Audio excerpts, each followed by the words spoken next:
নমস্কাৰ বন্ধু বান্ধৱীসকল DWৰ ফালৰ পৰা প্ৰকাশ পালে এখন গুৰুত্বপূৰ্ণ জাননী আপোনালোকে স্ক্ৰীনত নিশ্চয় দেখিছে government of Assam office of the director of elementary education Assam Kahilipara Guwahati আৰু জাননীখন প্ৰকাশ পাইছে 21/9/2024 তাৰিখে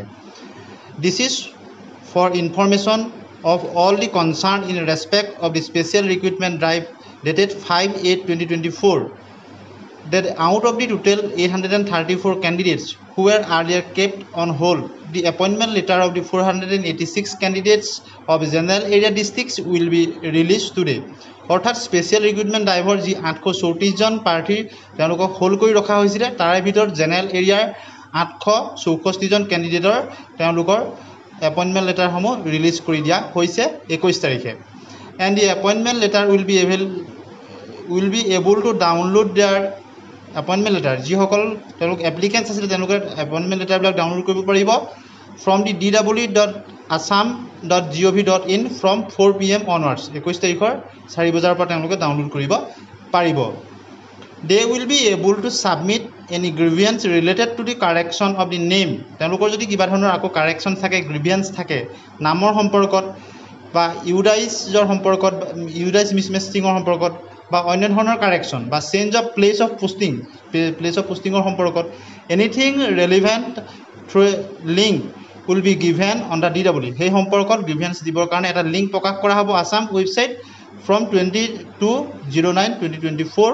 to 24/09/2024 22 তাৰিখৰ পৰা 24 তাৰিখলৈকে এটা লিংক দিয়া হ'ব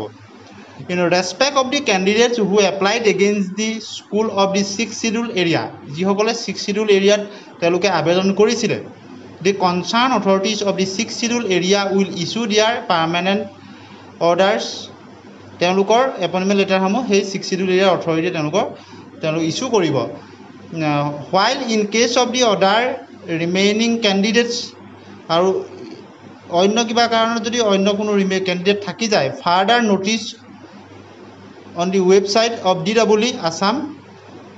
dwassam.gov.in will be follow আৰু যদি অন্য কিবা হেৰি থাকে DW আসামতে প্ৰকাশ কৰা হ'ব candidates are requested to view DW Assam website regularly তেওঁলোকক ৰেগুলাৰলি ভিজিট কৰি থাকিব লৈ কোৱা হৈছে যিসকলে DW অফিচিয়েল ৱেবছাইট ৰেগুলাৰলি তেওঁলোকক চাই থাকিব কাৰণে কোৱা হৈছে এই সম্পৰ্কত আপডেটৰ কাৰণে no offline or email queries in this regard will be entitled কোনো ধৰণৰ অফলাইন বা ইমেইলত ইয়াৰ কুৱেৰি গ্ৰহণ কৰা নহ'ব গতিকে যিসকল প্ৰাৰ্থী বিশেষত এই হোল্ড কৰি ৰখা প্ৰাৰ্থীসকলৰ ক্ষেত্ৰত যদি তেনেকুৱা থাকে আপোনালোকে DW অফিচিয়েল ৱেবছাইট ভিজিট কৰি থাকিব এটা খুব গুৰুত্বপূৰ্ণ এখন জাননী এনেধৰণৰ শিক্ষামূলক বাতৰিৰ কাৰণে আমাৰ চেনেলৰ লগত সংযুক্ত হৈ থাকিব চেনেলটো ছাবস্ক্ৰাইব কৰি দিব